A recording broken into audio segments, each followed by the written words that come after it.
توانسته میکنند بعد پشیمان میشوند. برای همین از شما داملای عزیز، برای شخصانی که چنین گناه کردن میکنند یا کردنی هستند مصلحت میپرسم. این برادر من مکتوبش خواندم، خیلی یک گناهی بدبختانه را این دادر ما صادر شده است. اکو رحمت پروردگار وسیعتر است. بنده وقتی که رجوع به سوی خدا کند الله او را میبخشد. مقصد این جوان دادرای عزیز، من زبانم نمیگردد راستی بار برای شما بیان کنم، زیرا شاید آینده ها صدای مرا بعضی از برادرها اگر گوش اندازن و گویند. مقصد این حاجی میرزا در برآمدش این سخنی قبیح را استفاده برد، لیکن برای خاطری که اصلاح دیگر جوانها شود مجبور شدم که این سخن به سمع شما رسانم. اینجا این دادر خیلی آدم ایماندار بود است که بیان کرده است، توبه کرده است و گناهش همین بود است که عائله حلال خود در جایی که خدا امر کرده است استفاده نمی برده است، فقط از جایی که ناجایز است و او را در اصطلاح ما مردم بچه بازی میگویند، لیواطه میگویند، فقط کارش همین بوده است. بار اول بسیار میگوید برای من درست بود، حس میکردم، زیرا که من یک بار از زبان شما شنیده بودم که نسبت لیواطه شما یک برآمدم داشته بودین، لیکن مرا بسیار شیطان وسواس کرد و همین کار را چنگ زدم، لیکن بعدم پشیمانم که شدم باز این کار این عمل زشت دوام دادن گرفتم. عاقبت روز به خود آمدم و گفتم که روز از روزا اگر جان به حق تسلیم کنم با همین فعل بدی خود با خدای خود روبرو شوم چی جواب میگفته باشم. و امروز داملا توبه کردم و اصلا دیگر به این گناه زشت نزدیک نمیشوم. آیا زن من طلاق شده است یا نشده است؟ البته زن تو طلاق نشده است، لیکن خدا رحمت کند برادرای ما را، داملاهای پیشین که حتی که اگر زن از قسمی پسی او دشنام میدادن میگو زن طلاق شده است.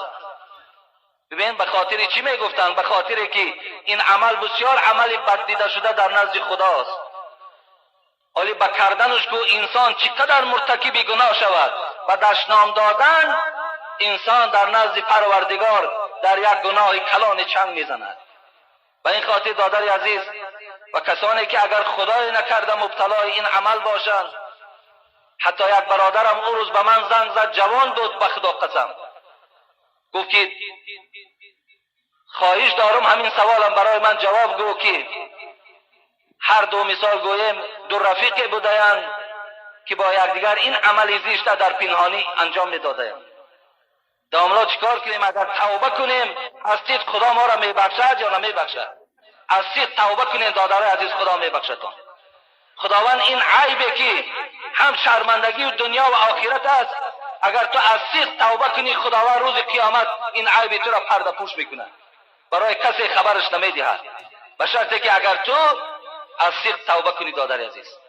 این عملها در برادرای عزیز و گرامی نزدیک نشوید. این عملها در کسانی نزدیک میشوند که خدا را نمیشناسند، بر حبیب خدا محبت ندارند، ایمان ندارند، توفیق ندارند.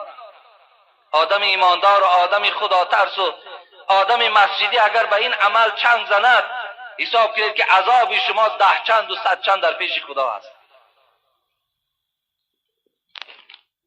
به نام خداوند بخشنده و مهربان. السلام علیکم برادر عزیز. شیرین سخن حاجی میرزا، من یک مخلص دوست خالص شما، هر یک سخن و حدیث شما در بین خلق حرف میزنید و من و 4 دخترم در راه خدا و رسول او تأثیر خود را میرساند و ما حقوق زن بودن خود را در اسلام میفهمیم. هر یک ثبت شما را گوش کرده من از قصه های حضرت عمر خود باشد با خبر شدم و در سیمای شما صورت همین یاری با صفا را میبینم. و شاد میگردم که راه حق تعالی را به ما ساده کرده میفهمانید. میخواهم این دوستی ما و شما همچون اپه و دادر ابدی باشد و ما دست دعا به سوی خدا عز و جل میبرداریم که این آواز شیرین شما تا به فلک رسد، همچون شما در کولاب زمین صف جوانان زیاد شود. سوال دارم دادر عزیز، آیا راست است که خیری دختر بعد سر پدر و مادر قبول نمی شود؟ و ما روشنی اندازید. با سلام، اپای شما اپای زیبا. خیر چه از زن باشد چه از مرد باشد پیشگاه خدا در قبول هستند. زیرا در حدیث پیغمبر خدا تصدقنا و اکثرنا من الاستغفار، حبیب خدا به زنها مراجعت میکند صدقه کنید و طلب مغفرت به سوی پروردگار زیاد کنید.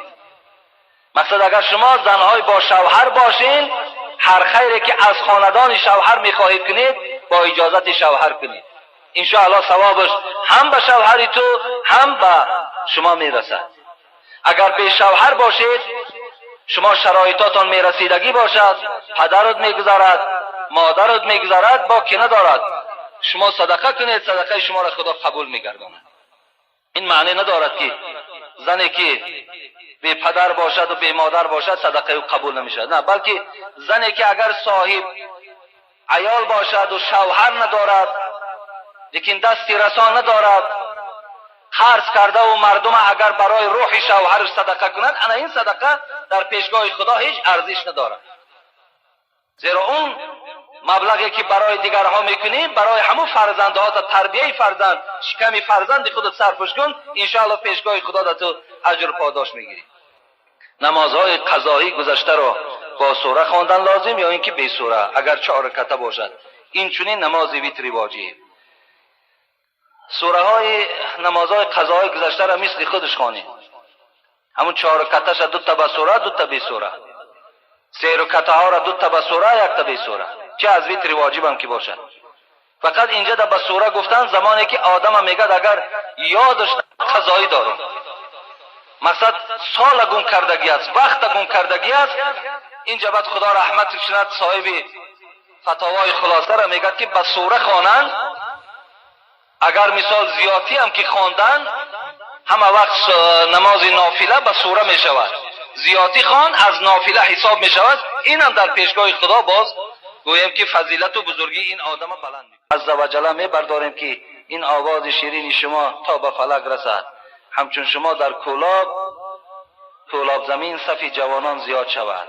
سوال دارم دادر عزیز، آیا راست است که خیری دختر بعد سر پدر و مادر قبول نمی شود؟ و ما روشنی اندازید. با سلام، اپای شما اپای زیبا.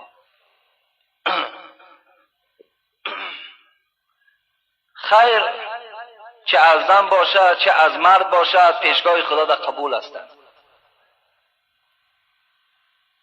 زیرا در حدیث پیغمبر خدا تصدقنا و اکثرنا من الاستغفار، حبیب خدا به زنها مراجعت میکند صدقه کنید و طلب مغفرت به سوی پروردگار زیاد کنید. مقصد اگر شما زنهای با شوهر باشین، هر خیری که از خاندان شوهر میخواهید کنید با اجازت شوهر کنید، انشاءالله ثوابش هم به شوهر تو هم به شما میرسد. اگر به شوهر باشید شما شرایطاتان میرسیدگی باشد، پدرت میگذارد مادرت میگذارد با که ندارد، شما صدقه کنید، صدقه شما را خدا قبول میگرداند. این معنی ندارد که زنی که بی پدر باشد و بی مادر باشد صدقه او قبول نمیشد، نه، بلکه زنی که اگر صاحب عیال باشد و شوهر ندارد لیکن دستی رسان ندارد، خرج کرده و مردم اگر برای روح شوهرش صدقه کنند، انا این صدقه در پیشگاه خدا هیچ ارزش ندارد.